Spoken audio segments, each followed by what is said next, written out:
Le scriptorium des ombres. La découverte du grimoire.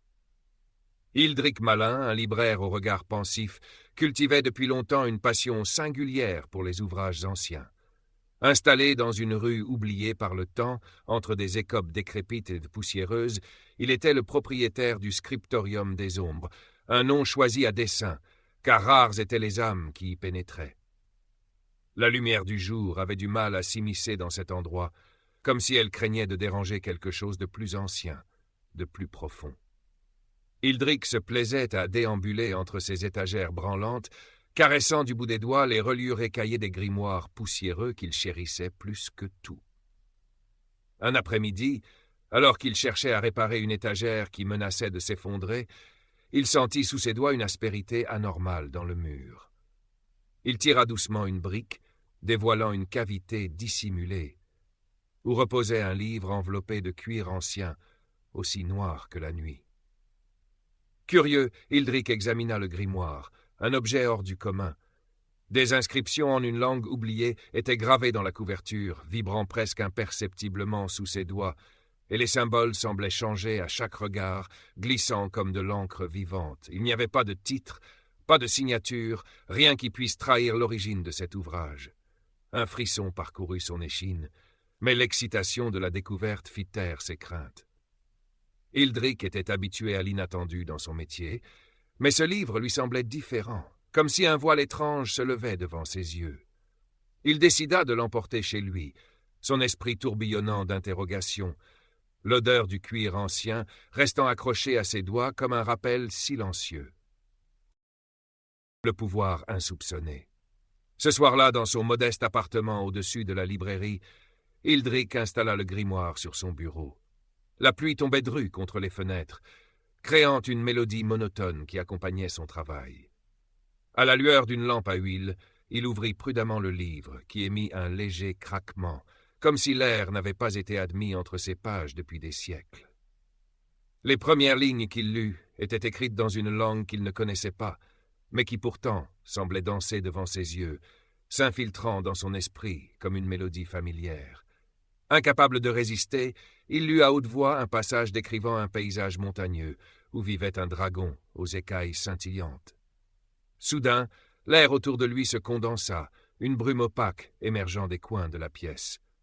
Il resta figé, incrédule, lorsque la forme indistincte d'un dragon miniature se matérialisa devant lui, flottant avec élégance au-dessus de son bureau. La créature, bien que petite, était majestueuse. Ses écailles, d'un bleu iridescent, semblaient refléter des milliers de mondes, et ses yeux d'un jaune vif le fixaient avec une intensité qui frôlait l'humain. Elle bougea avec légèreté, comme une fumée, se rapprochant de Hildrick, avant de disparaître dans un souffle d'air, ne laissant qu'une trace de brume en suspension. Tremblant, Hildrick referma brusquement le livre, son cœur battant à tout rompre. Ce qu'il venait de voir ne pouvait être réel. Pourtant, il le savait, quelque chose dans ce grimoire défiait les lois de la nature. Ce livre possédait un pouvoir ancien, redoutable, capable de donner vie à ce qui n'existait que dans l'imaginaire. Mais avec cette révélation venait une peur sourde. Jusqu'où ce pouvoir pouvait-il s'étendre? Et quelles en seraient les conséquences? L'ombre de Taraxius. Les jours suivants, Hildrick tenta de se tenir à l'écart du grimoire, mais la tentation était trop grande. Chaque soir, il le feuilletait, découvrant des histoires de créatures fabuleuses, de royaumes oubliés, et chaque fois, il murmurait quelques mots à voix basse, observant des formes indistinctes prendre vie brièvement avant de disparaître. Cependant, avec chaque expérience, une sensation oppressante croissait en lui, comme si quelque chose d'indicible le surveillait depuis les ténèbres. La librairie, autrefois un sanctuaire pour Hildrick, commençait à lui paraître hostile, les ombres s'étirant de manière inquiétante à la tombée du jour. Il sentait qu'il n'était plus seul. Un soir, alors qu'il s'apprêtait à fermer boutique, la sonnette de la porte retentit, et un homme entra. Grand, mince, drapé dans un manteau noir aux reflets métalliques, il dégageait une aura de froideur et d'autorité. « Je me nomme Taraxius, dit-il, d'une voix aussi douce que tranchante. Ses yeux, deux perles noires, fixaient Hildrick avec une intensité dérangeante. « Je suis ici pour le livre que vous avez découvert. Il est à moi. Hildrick, bien qu'intimidé, refusa de céder. « Ce livre est à moi maintenant. Je l'ai trouvé. » Taraxius esquissa un sourire glacial. « Ce livre, mon cher Hildrick, n'appartient à personne, sauf à celui qui sait le contrôler. Vous jouez avec des forces qui vous dépassent, mais vous apprendrez bientôt à vos dépens. » Sur ces mots, Taraxius se détourna et quitta la boutique, laissant derrière lui une sensation de froid perçant et une menace implicite. Les mondes qui s'effondrent. Peu de temps après la visite de Taraxius, les événements prirent une tournure apocalyptique. Les créatures qu'Hildrick évoquait devenaient de plus en plus difficiles à dissiper. Pire encore, elles ne se limitaient plus aux histoires contenues dans le grimoire. Un jour, alors qu'il ouvrait un recueil de légendes nordiques pour un client, une silhouette massive émergea de nulle part. Un guerrier viking, hache en main, hurlant des cris de guerre dans une langue oubliée. Le viking détruisit la moitié de la librairie avant de disparaître comme un mirage. Hildrick se retrouva à genoux parmi les débris, désespéré. Les frontières entre la fiction et la réalité s'effondraient, et son monde devenait une mosaïque d'univers fantasmagoriques entremêlés. La ville elle-même fut bientôt envahie. Des monstres, des héros, des bêtes mythologiques parcouraient les rues. Le chaos régnait, et Hildrick était au centre de ce désastre. Il savait que c'était l'œuvre du grimoire, mais il ne comprenait pas comment arrêter le processus. Plus il lisait, plus les frontières se fragilisaient. Il devint évident que Taraxius, ou quelque chose de plus ancien, utilisait le livre pour plier la réalité à sa volonté. Chaque histoire lue ouvrait une nouvelle brèche entre les mondes, et le tissu même de l'univers se désagrégeait. La lutte finale.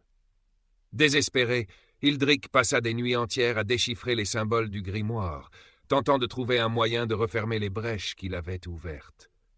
Il comprit que le livre contenait un pouvoir encore plus terrible que ce qu'il avait imaginé. Taraxius n'avait pas menti. Ce grimoire était une arme, conçue pour manipuler la réalité, et il ne restait qu'une seule manière de le neutraliser. Hildrick devait écrire une nouvelle fin, une fin où le grimoire serait scellé à jamais. Dans un ultime acte de rébellion contre Taraxius et les forces qui le menaçaient, Hildrick prit une plume et rédigea, avec une main tremblante, un passage décrivant la destruction du livre et l'évanouissement des créatures qu'il avait involontairement appelées. À mesure qu'il écrivait, les murs de sa librairie tremblèrent, et une lumière étrange enveloppa la pièce. Les ombres disparurent, les créatures se dissipèrent, et le grimoire se referma sur lui-même dans un claquement sourd. Hildrick resta immobile un long moment, épuisé, les yeux fixés sur le livre inerte. La paix était revenue, du moins pour le moment. La librairie était redevenue silencieuse, enveloppée dans une tranquillité quasi irréelle, comme si les événements récents n'avaient été qu'un mauvais rêve. Hildrick observa le grimoire, désormais scellé, et se demanda si la menace était réellement dissipée ou simplement endormie. Il se sentait vidé, le poids de ses actions pesant lourdement sur ses épaules. Il parcourut du regard les ruines de sa boutique, des étagères renversées, des livres éparpillés au sol, des pages froissées et déchirées. Son précieux sanctuaire de connaissances était devenu un champ de bataille entre mondes imaginaires et réels. Pourtant, dans le silence retrouvé, Hildrick savait qu'il avait accompli quelque chose d'important, même si le prix à payer était encore incertain. Ses mains tremblaient encore légèrement alors qu'il se rapprochait du bureau où reposait désormais le grimoire, inerte. Il s'assit lentement et reprit sa respiration, les yeux toujours fixés sur le livre. L'idée de s'en débarrasser lui traversa l'esprit, mais il la chassa aussitôt. Un tel artefact ne pouvait simplement être jeté ou détruit. Il était un portail, une clé vers des forces qu'aucun homme ne devrait jamais posséder. Il devait être caché, scellé quelque part où personne ne pourrait le retrouver, pas même lui. L'ombre persistante. Les jours passèrent et la ville retrouva son calme. Les habitants, bien que perplexes face aux événements étranges qui avaient brièvement perturbé leur quotidien, semblaient avoir rapidement oublié les apparitions fantastiques. Hildrick, quant à lui, ne parvenait pas à échapper aux souvenirs de ces créatures et de ces mondes entremêlés qu'il avait libérés. Chaque soir, il repassait dans son esprit les derniers moments de son affrontement avec Taraxius, se demandant si ce dernier était vraiment parti ou s'il attendait patiemment son heure dans l'ombre, prêt à surgir à nouveau. Un soir, alors qu'il verrouillait la porte de la librairie, Hildrick sentit un souffle glacé parcourir la pièce, un rappel silencieux que tout n'était peut-être pas terminé. Il se retourna brusquement, mais rien ne bougeait. Pourtant, l'air semblait chargé d'une tension palpable. Un instant, il crut apercevoir dans un reflet au coin de son regard la silhouette de Taraxius, souriant d'un air moqueur. Mais lorsqu'il fixa son regard, il ne restait que le vide. Avec précaution, il remonta dans sa chambre et ouvrit un coffre solide en bois qu'il avait fait fabriquer quelques jours plus tôt. Le grimoire, enveloppé de plusieurs couches de tissu, était caché à l'intérieur. Hildrick referma le coffre avec précaution, glissant la clé dans sa poche. Pourtant, il savait que cela ne suffirait pas. Un jour ou l'autre, quelqu'un chercherait à récupérer le livre. Peut-être même que Taraxius reviendrait, ou pire, une nouvelle force, attirée par la puissance du grimoire, viendrait frapper à sa porte. Pourtant, alors qu'il se tenait là, contemplant le coffre, Hildrick sentit une étrange détermination l'envahir. Il n'était plus le simple libraire qu'il avait été. Le pouvoir qu'il avait entrevu, bien qu'effrayant, lui avait donné un aperçu des possibilités infinies de l'imaginaire. Désormais, il comprenait les risques, et il savait que, d'une manière ou d'une autre, il devrait apprendre à maîtriser ce pouvoir. Peut-être un jour pourrait-il rouvrir le grimoire en toute sécurité, non pas pour en être l'esclave, mais pour en devenir le maître. Avec un soupir, il se détourna, laissant derrière lui le mystère du livre et les ombres qui l'accompagnaient.